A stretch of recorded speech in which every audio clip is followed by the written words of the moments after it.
Hello everyone, welcome back to my channel. आज के video में हम पढ़ने वाले हैं अपनी साइकोलॉजी। तो ये बीएससी नर्सिंग स्टूडेंट्स की साइकोलॉजी है और ये सेमेस्टर फर्स्ट को है। यस, तो इस चैनल पे मैं अपनी साइकोलॉजी एंड सोशियोलॉजी पढ़ाती हूँ। अगर आपको सोशियोलॉजी पढ़नी है तो आप मेरे चैनल पे विजिट करें और वो भी वीडियोज़ हैं अपलोड की हुई और देख सकते हैं। तो यस, मेरे मेन चैनल नर्सिंग वर्ल्ड जिसका नाम है, उस पे मैं अपनी एनाटॉमी एंड फिजियोलॉजी की वीडियोस डालती हूँ, आप वो भी चेकआउट कर सकते हैं चैनल। ठीक है, तो यस, आज हम स्टार्ट करते हैं अपना आज का टॉपिक जिसका नाम क्या है, सब ऑब्जर्वेशन मेथड। यस, तो हम मेथड ऑफ साइकोलॉजी पढ़ रहे थे। हमने जो मेथड्स पढ़ने थे साइकोलॉजी के, क्या क्या मेथड्स हैं, ये वाला हमारा टॉपिक था, मेथड्स ऑफ साइकोलॉजी। जैसे कि आप देख रहे हैं, तो नीचे दिए गए इस टेबल में ग्राफ में आप देख सकते हैं, ग्राफ तो नहीं है, ये फ्लो चार्ट जैसे बना हुआ है, ऐसे इसमें हमें दिए गए हैं सभी अपने मेथड्स जो जो भी साइकोलॉजी के रहते हैं। तो इसमें हमने इंट्रोस्पेक्शन मेथड पढ़ लिया था, फर्स्ट वाला है जो। आज हम ऑब्जर्वेशन मेथड पढ़ने वाले हैं, तो टाइम नहीं वेस्टेज करते, स्टार्ट करते हैं आज के वीडियो से ऑब्जर्वेशन मेथड से। ठीक है, observation is a objective method of studying the behaviour of individual. Observation क्या है? एक ऑब्जेक्टिव मेथड है जिसमें हम किसी भी इंडिविजुअल के बिहेवियर को स्टडी करते हैं। पहले तो हमारा जो इंट्रोस्पेक्शन था, सेल्फ ऑब्जर्वेशन मेथड था, वो क्या था? सब्जेक्टिव मेथड था। ये क्या है? ऑब्जेक्टिव। सब्जेक्टिव कैसे? जैसे हम खुद में जो चीज़ें ऑब्जर्व करते हैं, दैट इज़ सब्जेक्टिव, जो आप खुद के बारे में जानते हो। ठीक है, जैसे कोई क्लाइंट आया तो उसे काउंसलिंग की ज़रूरत है और उसने जो डेटा दिया अपने आप को लेकर कि मेरे में ये बैड हैबिट है, वो होगा उसका सब्जेक्टिव डेटा। जो मैं उसको बताऊंगी, लाइक आप में ये वाली प्रॉब्लम्स है, वो मैं दूंगी उसको ऑब्जेक्टिव डेटा। ये होगा ऑब्जेक्टिव मेथड। ठीक है, the data which study through observation, वो डेटा जो भी हम स्टडी करते हैं ऑब्जर्व करके, ऑब्जर्वेशन करके, ठीक है, कैन केयरफुली एनालाइज, उसे हम पहले क्या करते हैं? केयरफुली एनालाइज किया जाता है, मेजर्ड किया जाता है, क्लासीफाई किया जाता है एंड इंटरप्रेटेड किया जाता है। इंटरप्रेट किया जाता है उसे बाद में, एट द एंड। ठीक है, observation is very important tool of study in almost every scientific study. तो ऑब्जर्वेशन क्या है? यहाँ पर बहुत इंपॉर्टेंट टूल है स्टडी के लिए, तो ये सभी साइंटिफिक स्टडी में यूज़ होता है। और साथ ही साथ मैंने आपको बोला था कि मैं इंपॉर्टेंट भी बताती जाऊँगी, तो फर्स्ट है जो आपको पैरा लिख सकते हैं अगर आपको ऑब्जर्वेशन आए तो ये इंपॉर्टेंट है। जैसे आपने लिख दिया, it is also called objective method and इसमें ऑब्जर्वेशन जो बहुत इंपॉर्टेंट टूल है स्टडी के लिए, जो कि हर साइंटिफिक स्टडी में यूज़ होता है। We can infer the mental process of other person through observation of their behaviour.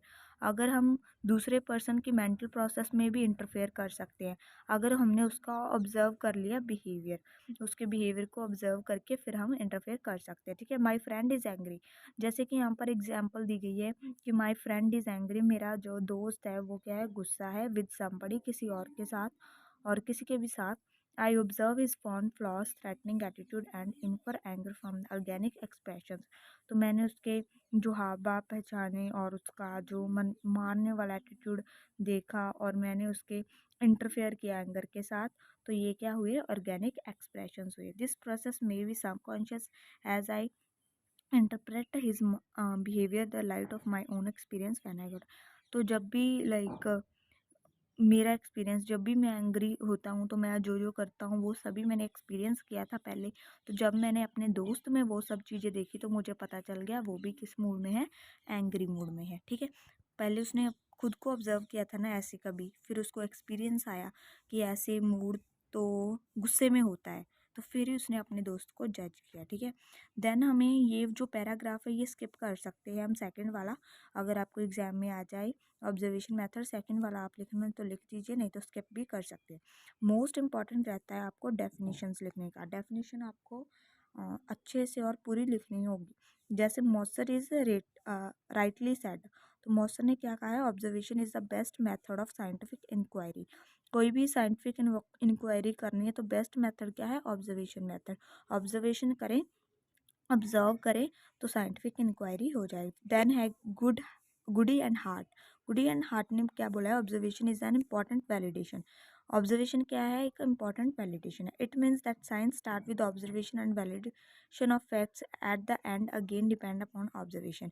तो इसका मीनिंग क्या है? जब भी साइंस से स्टार्ट हो, ऑब्जर्वेशन से स्टार्ट होती है और फैक्ट्स वैलिड होने चाहिए। वैलिडेशन होती है फैक्ट्स की, अगर ट्रू है वो फैक्ट्स वैलिड है तो देन क्या होगा, एट द एंड वो फिर से ऑब्जर्वेशन के ऊपर ही डिपेंड करेगा। ठीक है, so any scientific study start with observation and and with the observation. कोई भी साइंटिफिक स्टडी हुई तो वो स्टार्ट कहाँ से होगी, ऑब्जर्वेशन से, और एंड भी कहाँ से हुई, ऑब्जर्वेशन से। Observation simply means looking other behaviour to infer their mental activity.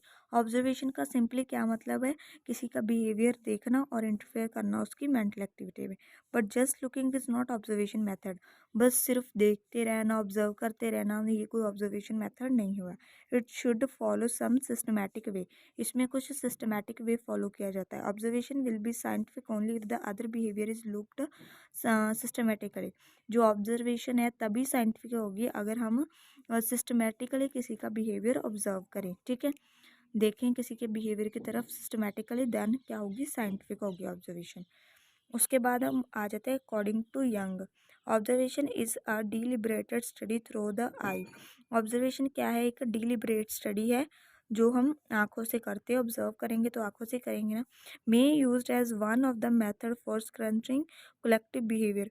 तो ये जो मेथड है तो ये कलेक्टिव बहुत सारे बिहेवियर्स को ऑब्जर्व करने के लिए भी किया जाता है। कॉम्प्लेक्स इंस्टीट्यूशंस में सेपरेट यूनिट कंपोजिंग अ टोटलिटी। तो ये आप स्किप कर सकते हैं, बट डेफिनेशंस आपको लिखनी होंगी, और ये मीनिंग भी थोड़ा इजी है तो ये मीनिंग भी आप ऐड कर सकते हैं एक दो लाइन। ठीक है, उसके बाद आ जाती है observation can be divided into two type of observation आ जाती है। तो दो टाइप्स की ऑब्जर्वेशन आपको दी गई है। First one is natural observation, second one is controlled observation. तो नेचुरल ऑब्जर्वेशन में क्या है, is the kind of observation where behaviour is observed in a natural condition and the observer has no control on the happening of event in that situation. तो natural observation में क्या है, वो इस kind की ऑब्जर्वेशन है जहाँ पर बिहेवियर होता है वो नेचुरल कंडीशन में ऑब्जर्व किया जाता है। ठीक है, बट जो ऑब्जर्वर रहता है उसका कोई कंट्रोल नहीं रहता कि आसपास क्या हो रहा है, और सिचुएशन है जो उसको चेंज नहीं कर सकता और ऑब्जर्वर। तो सिचुएशन वही रहेंगी, बट वो क्या करेगा, सिंपली ऑब्जर्व करेगा किसी भी पर्सन का behaviour. Observer does not manipulate or vary the factor in the situation. जैसे कि मैंने बताया कि जो ऑब्जर्वर होता है, जो ऑब्जर्व कर रहा है वो होगा ऑब्जर्वर, तो वो इन्वायरमेंट में उस सिचुएशन में कोई भी चेंजेस नहीं लेके आ सकता। ठीक है, तो observation behavior of nurse and patients in relation to each other in a ward without making any change there। तो यहाँ पर एग्जांपल दी गई है, अगर हमने नर्स एंड पेशेंट का बिहेवियर देखना है कि उसमें क्या रिलेशन है, कैसा उनका बिहेवियर है, तो हम वार्ड में देखेंगे, बट हम वार्ड की जो कंडीशन है वो नहीं चेंज करेंगे, सिंपली उनका बिहेवियर देखेंगे। देन आ जाती है कंट्रोल्ड ऑब्जर्वेशन। कंट्रोल्ड ऑब्जर्वेशन में क्या होता है, is the observation where behaviour is observed in such type of setting which can be varied or manipulated by willingness of observer to see the effect of these changes on the behavior of other person in that situation। तो इसमें क्या होता है, जो observation होती है, behaviour observe करना है, एक ऐसी टाइप की सेटिंग कर देते हैं। वो क्या करते हैं, जो सेटिंग होती है अपने अकॉर्डिंग चेंज कर देती हैं। ठीक है, तो उसको चेंज कर देंगे पूरी सेटिंग को, एंड देन देखेंगे चेंजेस करके कि अभी क्या इफेक्ट पड़ता है ऑब्जर्वर की जो है ऑब्जर्विंग में, या फिर जो जिसको ऑब्जर्व करना है वो अभी क्या करता है अगर हम सेटिंग चेंज कर दे तो वो सब कुछ। ठीक है, तो ये उसके ऑपोजिट आ जाता है एक तरह का। तो for example to observe the effectiveness of different behaviour tactiles in dealing with the patient, nurse is trained for such tactiles, then the tactiles are applied to observe a recovery speed of a patient। तो यहाँ पर क्या किया है, अगर हमें effectiveness जाननी है कि कितना इफेक्टिव होता है किसी भी नर्स का बिहेवियर, ठीक है, अलग अलग वार्ड में कैसे वो डील करती है, तो हमें नर्स को पहले ट्रेन करना होता है डिफरेंट डिफरेंट सिचुएशन में।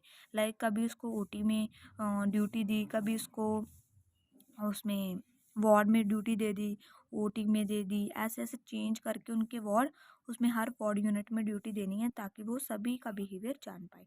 ठीक है, सभी के साथ उसको डील करना है। उसके बाद आ जाते हैं फर्दर, जो ये रहता है observation is further divided into two type on the basis involvement of observer. जैसे कि उसके बाद जो ऑब्जर्वर होता है, ऑब्जर्वर कौन होता है, जो ऑब्जर्व कर रहा है बंदा, वो हो गया ऑब्जर्वर।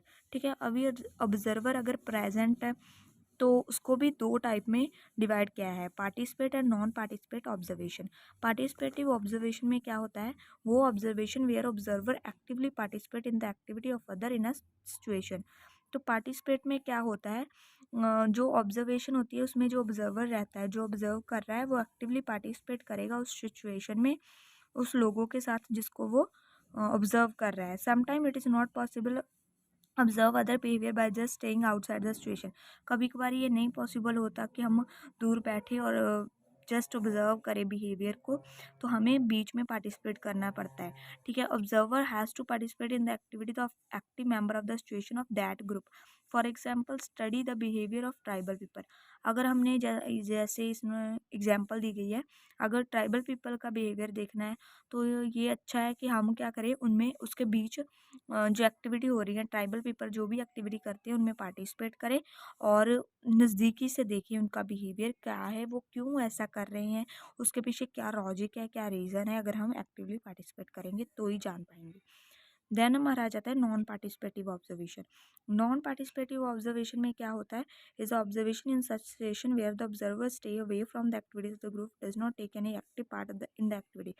तो इसमें एक उससे उल्टा है, अगर जो ऑब्जर्वर रहता है, जो ऑब्जर्व कर रहा है, वो एक्टिवली पार्टिसिपेट नहीं करेगा, वो दूर कहीं पर रुक कर देखेगा और ऑब्जर्व करेगा अपने क्लाइंट को। ठीक है, जैसे कि वो कैमरे से भी देख सकता है, वार्ड में कैमरा लगा दिया, उससे देखेगा पेशेंट क्या कर रहा है। ठीक है, देन हमारा आ जाता है 6 point, observation always proceed in various steps. थोड़े स्टेप्स दिए गए हैं यहाँ पर हमें, जिससे जो हमारी ऑब्जर्वेशन रहती है उसको करना है। कौन कौन से स्टेप फॉलो करने हैं अगर हमने किसी का नेचर ऑब्जर्व करना है। फर्स्ट है एडुकेट प्लानिंग। एडुकेट प्लानिंग में क्या है, before going observation in a situation adequate planning must be done. कोई भी ऑब्जर्वेशन करने से पहले हमें पहले क्या करना होगा, प्लान करना होगा, हमने कैसी ऑब्जर्वेशन करनी है, क्या ऑब्जर्वेशन करनी है, कौन सी चीज़ें हमने ध्यान में रखनी है ऑब्जर्वेशन करते हुए। ठीक है, वो सभी हमें पहले प्लान करना होगा। जैसे कि यहाँ पर आपको दिए गए हैं कुछ क्वेश्चन दिए गए हैं आपको, जो कि हमने ध्यान में रखने हैं वाइल ऑब्जर्विंग एनी पेशेंट और क्लाइंट। ठीक है, फर्स्ट व्हाट टू ऑब्जर्व, हमने उसमें ऑब्जर्व क्या करना है, कौन सी चीज़ ज़्यादा ऑब्जर्व करनी है। हाउ टू ऑब्जर्व, हमने उसमें कैसे ऑब्जर्व करनी है, हमने कैसे सेटिंग करनी है जो कि अच्छे से उसकी ऑब्जर्वेशन कर सके। वेयर टू ऑब्जर्व, कहाँ पर ऑब्जर्व करना है। व्हेन टू ऑब्जर्व, किस टाइम पे एक्चुअली ऑब्जर्व करना स्टार्ट करना है। Possible problem that can occur in situation should be given early care. तो हमने पहले ही ऐसे लिख लेनी है, जो भी प्रॉब्लम्स आएंगी, जो हमने करना है वो प्लान कर लेना है। Then observing the behaviour, then second step क्या है, हमने उसका बिहेवियर को ऑब्जर्व करना स्टार्ट करना है। Observer should then go the situation where make observation after careful planning. Then observer ने क्या करना है, उस सिचुएशन में जाना है एंड ऑब्जर्वेशन करनी है केयरफुल प्लानिंग के अकॉर्डिंग, जो कि हम उसने केयरफुल प्लानिंग करने के बाद जो रखा है ना प्लान करके, उसको एज अ हम बोल सकते हैं इम्प्लीमेंट करना है, अभी उसको ऑब्जर्व करना है। ठीक है, observation is made looking carefully with the eyes. उसको अपनी आइज अच्छे से खोल के रखनी है ताकि हर चीज़ वो ऑब्जर्व कर पाए, और उसके बाद अपने जो सेंस ऑर्गन्स रहते हैं उसके, वो सभी उसको ओपन करके रखने हैं। ठीक है, और उसके बिहेवियर को जज करने के लिए। ठीक है, उसके बाद for this a proper corner should be selected so that observer present does not make any interference with the happening of event. और उसको उसके बाद क्या करनी है, प्रॉपर एक कॉर्नर ढूंढ लेनी है, सेलेक्ट कर लेनी है, जिसमें जो ऑब्जर्वर क्या कर सके, प्रेजेंस है, किसी को पता ना चल सके कि वहाँ पर ऑब्जर्वर है, और ऑब्जर्वर जो होता है वो इंटरफेयर ना करे, जो भी आसपास इवेंट हो रहे हैं उसमें इंटरफेयर ना करे। ठीक है, sometime the presence of observer may upset the other. अगर तो वो पूरा सिचुएशन में है, अगर तो पार्टिसिपेट जो है उसका ऑब्जर्वेशन पार्टिसिपेटिव है, तो देन तो वो पार्टिसिपेट करेगा। अगर नहीं है पार्टिसिपेटिव ऑब्जर्वेशन, तो देन क्या होगा, वो कहीं पर हाइड हो जाएगा ताकि दूसरों को डिस्टर्ब ना करे, अच्छे से ऑब्जर्व कर पाए एंड कोई भी सिचुएशन को है अपसेट ना हो। ठीक है, तो इसीलिए then it's better to apply one way screen which will hide the observer. One way screen होनी चाहिए जो कि हाइड कर सके ऑब्जर्वर को। ओके, तो यस, उसके बाद हमारा क्या रहता है, रिकॉर्डिंग। उसके बाद हमने रिकॉर्डिंग करनी है। Recording of observed behaviour is another important step. Then recording, जो जो भी बिहेवियर हमने ऑब्जर्व किया है उसकी रिकॉर्डिंग बहुत इंपॉर्टेंट स्टेप है, दूसरा इंपॉर्टेंट स्टेप। उसके बाद रिकॉर्डिंग करना। ठीक है, usually paper pen can be used for recording, but in writing down the observation the observer has to move away his eyes from the situation and it may skip certain important moments of the event. तो usually हम क्या करते हैं, pen paper use होता है, जो भी उसने रिकॉर्ड किया, जो भी उसने देखा वो जल्दी से राइट डाउन कर लेता है। बट जब वो राइट डाउन करता है जो भी उसने ऑब्जर्व किया है, तो क्या होता है उस समय उसकी जो आइज़ की मूवमेंट अवे चली जाती है, उस सिचुएशन से बाहर चली जाती है, लिखने की तरफ ध्यान हो जाता है, उससे जो इम्पोर्टेंट स्टेप मिस भी हो सकता है, ठीक है? तो ये क्या होगा, तो स्किप हो जाएँगे पार्ट्स, ठीक है? तो दस सर्टेन इलेक्ट्रॉनिक, अब तो इलेक्ट्रॉनिक डिवाइस आ चुके हैं जो कि रिकॉर्डिंग के लिए यूज़ किए जा सकते हैं, जैसे वीडियो कैमरा, ऑडियो रिकॉर्डर, वो सब लगाकर हम रिकॉर्ड कर सकते हैं। देन हमारा फोर्थ स्टेप क्या है, एनालिसिस ऑफ ऑब्जर्वेशन। ऑब्जर्वेशन की क्या करनी है, एनालिसिस करनी है। Observed behaviour is another converted into scores and then applying statical technique analysis can be made find out some meaningful result and interpretations. तो जो भी हमने बिहेवियर ऑब्जर्व किया उसको स्कोर देने हैं, एंड पे अप्लाई करनी है, उस पे थोड़ी टेक्निक्स अप्लाई करनी है, ठीक है, एनालाइज करना है एंड फाइंड आउट करना है कि क्या मीनिंगफुल रिजल्ट निकलते हैं। देन हमारा आ जाता है जर्नलाइजेशन। जर्नलाइजेशन में क्या रहता है, interpretation of result will help to find out certain principle and theory and these can be applied to other situation of life। तो इसमें क्या रहता है, जो रिजल्ट्स होते हैं वो हमें हेल्पफुल रहते हैं, जैसे कि प्रिंसिपल एंड थ्योरीज बनाने में। उसके बाद हमें अप्लाई करनी होती है, रियल लाइफ सिचुएशंस होती हैं उसमें, ठीक है। जनरलाइजेशन ऑफ रिजल्ट है, ये भी एक इम्पॉर्टेंट स्टेप है ऑब्जर्वेशन का। यहाँ पर एग्जांपल दिया है, जैसे कि सिंपथेटिक बिहेवियर नर्स का ऑब्जर्व किया पेशेंट ने, तो वो ज़्यादा कोऑपरेटिव रहेगा। तो ये भी क्या है, जनरलाइज किया बाय द ट्रेनिंग। तो वह जैसे जो भी सिंपथेटिक बिहेवियर नर्स कैसे शो करेगी, अगर हम नर्स को ट्रेन करेंगे, ठीक है, डिफरेंट डिफरेंट वार्ड में, यहाँ पर लिखा हुआ है ना, applied in all the wards of the hospital even other caring centres like old age home. तो अगर नर्स को ट्रेंड होगी, सब वार्ड्स में जाकर अगर वो जो है अपनी ड्यूटी करेगी, तो उसकी ज़्यादा पेशेंट बनेगी। जैसे ओल्ड एज होम में गई, चाइल्ड रूम में गई, तो ज़्यादा पेशेंट्स उसकी बनेगी। उसके बाद एडवांटेजेस आ जाते हैं, लिमिटेशंस आ जाते हैं, और ये हमारा जो है लास्ट स्टेप है इस ऑब्जर्वेशन का। एडवांटेज पढ़ लेते हैं। Observation include three factor of other minds like perception of behaviour, conscious and subconscious, influence interpretations of the behavior of the person in terms of our own experience। तो observation में तीन factors आते हैं, जैसे कि पहले परसेप्शन, क्या हमने परसीव किया, उसका बिहेवियर गुड परसीव किया, बैड परसीव किया। कॉन्शियस और सबकॉन्शियस, उसने कैसा पार्टिसिपेट किया, अलर्टनेस के साथ, विदाउट अलर्टनेस। देन इंटरप्रेट करना उसका बिहेवियर को, ठीक है, अपने एक्सपीरियंस के हिसाब से। उसके बाद observation is based on introspection as interpretation of others behavior without prior introspection of our own mental process cannot be possible, but observation can be supplement introspection। तो इसमें क्या होगा, जो ऑब्जर्वेशन मेथड है वो किस पे बेस्ड होगा, इंट्रोस्पेक्शन मेथड पे। कैसे, अगर हम खुद को ऑब्जर्व करने की वो रखते हैं कैपेबिलिटी, देन क्या होता है, हम दूसरों को भी अच्छे से ऑब्जर्व कर सकते हैं। Then it is a natural and economical process है, ये एक नेचुरल है एंड साथ ही साथ इकोनॉमिकल प्रोसेस है, ठीक है, मेथड है। Observation can provide the hypothesis that tested through further investigation. तो ऑब्जर्वेशन क्या प्रोवाइड करेगी, हाइपोथेसिस, अजम्पशंस प्रोवाइड करेगी, जो आगे जाकर टेस्ट होगा एंड फर्दर जो इन्वेस्टिगेशन होगी उससे पता चलेगा, ठीक है। देन हमारी आ जाती है लिमिटेशंस, जिनको हम क्या बोलते हैं, डीमेरिट्स भी बोलते हैं, डिसएडवांटेजेस भी बोलते हैं, ठीक है। क्यों इसको रिजेक्ट किया गया उसका कारण भी बोलते हैं। First, observing others will make the conscious and it bring artificiality and which will lead to distortion of the result।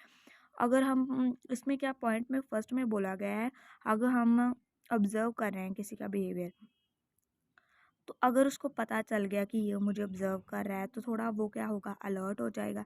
Alert हो जाएगा तो वो खुद ब खुद क्या करेगा, दिखावा करेगा अच्छा बनने का, तो वो अच्छा बनेगा, आर्टिफिशियल बिहेवियर शो करेगा, तो उससे जो रिजल्ट्स रहेंगे वो क्या आ जाएंगे, खराब आ जाएंगे हमारे, ठीक है। Any one can not make observation for some skilled and trained observer are required which are not available easily. तो इसके लिए हमें क्या चाहिए, स्किल्ड एंड ट्रेंड ऑब्जर्वर चाहिए, जिसको बहुत स्किल हो और ट्रेनिंग हो इसके बारे में, ठीक है। तो वो हमें ईजिली नहीं अवेलेबल होते, तो इसीलिए भी ये ज़्यादा टाइम तक ये जो मेथड है वो रहता है, नहीं चल पाता, ठीक है। देन हमारा आ जाता है third step, it's not possible to make observation in every kind of situation. तो ये पॉसिबल नहीं है कि हम ऑब्जर्वेशन करें हर एक सिचुएशन में, ठीक है। Then observing others without the permission is like spying in the private life, spying in the private life, it's not ethical and morally wrong, ठीक है। तो इसमें क्या होता है, अगर किसी की परमिशन के बिना हम उसकी प्राइवेट लाइफ में उसको ऑब्जर्व करते हैं और हम बिन बताए, तो ये क्या है, एक मॉरली रॉन्ग है और अच्छी बात नहीं है। इंटरप्रिटेशन ऑफ रिजल्ट्स में be affected by the subjectivity of the observer and it can distort and objective of observation. अगर हम गलत इंटरप्रेट कर दें, ठीक है, रॉन्ग कर दें, लाइक ऑब्जर्वर है जो, ठीक है, उसको ना अच्छे से जो ऑब्जर्वेशन ना करनी आए, और अगर हम बोल दें कि सब्जेक्टिव डेटा जो क्लाइंट बता रहा है वो गलत हो जाए, या फिर ऑब्जेक्टिव डेटा जो हमने ऑब्जर्व किया वो गलत हो जाए, तो उससे भी रिजल्ट क्या होंगे, ख़राब हो जाएंगे। उसके बाद bias and prejudice vitiate are observation of the others mind effect interpretations of the. तो इसमें क्या होता है, कभी कभार हम ना, हमें फॉल्ट नहीं दिखता, जैसे कि हम बहुत क्लोज हैं अपने फ्रेंड के साथ, तो हमें अपने फ्रेंड में फॉल्ट नहीं दिखेगा, हमें अपने लाइक दुश्मन में फॉल्ट दिखेगा। हम कहेंगे कि नहीं, ये तो दुश्मन ही कर सकता है। ये ऐसे यहाँ पर एग्जांपल दी गई है कि कोई भी माँ हो, उसको जो अपने पुत्र में, सन में कोई भी डिफेक्ट नहीं दिखता, इट लैक्स रिपीटेबिलिटी, तो इसमें रिपीट भी नहीं कर सकते ये बार बार हम, ये जो रहता है, ठीक है, तो उसको बार बार रिपीट करना भी थोड़ा मुश्किल हो जाता है। तो यही था आज जो हमारा हमने पढ़ा था ऑब्जर्वेशन मेथड, ठीक है, तो ये पूरा हमने पढ़ लिया है। तो आप इसके एग्ज़ाम में डिसएडवांटेजेस एडवांटेजेस लिखने हैं, और ये रिकॉर्डिंग वगैरह ये बहुत ईजी है, ये भी आप लिख सकते हैं, इसके टाइप्स, डेफिनेशन और ये पॉइंट, ये सभी अपने इजी वे में लिख देने हैं। तो मिलते हैं नए वीडियो में, टिल देन बाय बाय।